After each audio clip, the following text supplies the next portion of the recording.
Basta mga master, magandang araw. Ngayong araw ay binalikan ko pala yung spot ng nakaraan nung binagyo kami. Kaya kumanaog na ako sa motor at bumaklay dito sa karsada para makaabot na sa spot. Kaya buti-buti naman na mainit na yung panahon, wala nang bagyo siguro. Kaya agad-agad ko nang hinulbot dito sa sako yung aking mga kagamitang pandirigma. Inandam na ready ko na dito dahil sobrang excited ko na talaga. At dahil sobrang excited ko, parang lami kayong layatan yung tubig. Pero wag lang akong lumayat sa tubig kasi mangangawil man ako, hindi man ako maliligo. Mga matatakot lang yung mga isda dito sa aking mukha. At sa mga puntong ito, matapos na ako mag-andam sa aking mga kawil, talaga namang napakalangay ko talaga mag-andam sa aking mga kawil. At dito, kumot-kumot na ako ng pamain dito para magpain na ako ng pisito. Ito yung panghuli natin ng karpa. Sana na may kakain talaga yung isda nito. Wala talagang panghunaw yung kamot ko. Napakabaho pa siguro ng kamot ko na ito kasi walang hunaw. At yung isang pamingwit ko dito na po, bulati yung pinain ko dito para naman malilibang tayo sa mga tilapia. Bigla akong napahawak nito kasi umuyog-uyog na pero umandi ay. Dito rin banda-banday, parang lumihok-lihok na yung isang pamingwit ko dito kaya napaandam ako bigla pero umandi ay. Kaya bumalik na lang ako dito at doon pala sa malayo, yung nakaraang pangawil namin, doon kami banda binagyo. At salamat na may maganda na yung panahon ngayon ay umiinit na, hindi na ako natatakot kahit mag-isa lang ako. At sa mga puntong ito ay naabutan ako ng tanghali kaya kumakain ako dito kasi wala pa talaga akong huli at ako nagugutom na at yung manok dito ay pinakain ko rin para mabusog. At binantayan ko yung mga pamain ko dito kasi yung manok na iyon ay ninanakaw yun yung mga pamain ko ditong feeds. At sa wakas nag-aalauna na ng hapon ay nakakuha na talaga ako dito ng duha nga maliit na good size na tilapia na maliit pa pero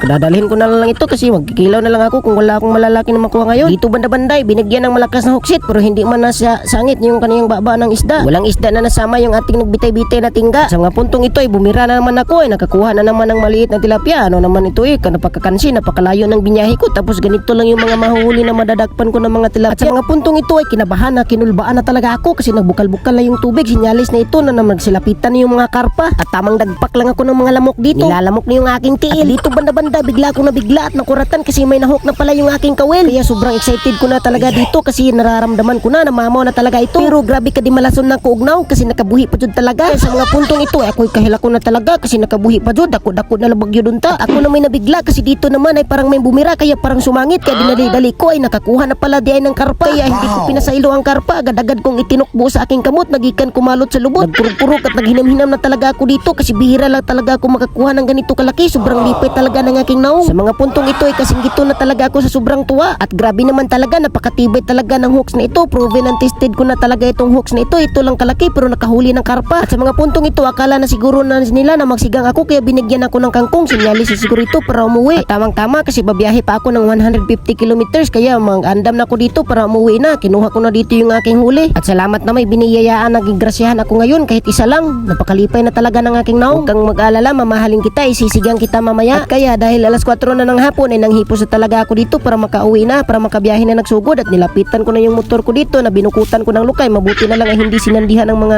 ng labay. At hindi ko na pinadugay-dugay at ito na, sinigang ko na, napakainit pa ng sabaw, napakasarap higupin pero ulo yung tinara ko kasi yung iba ay hinati-hati ko sa aking kapitbahay.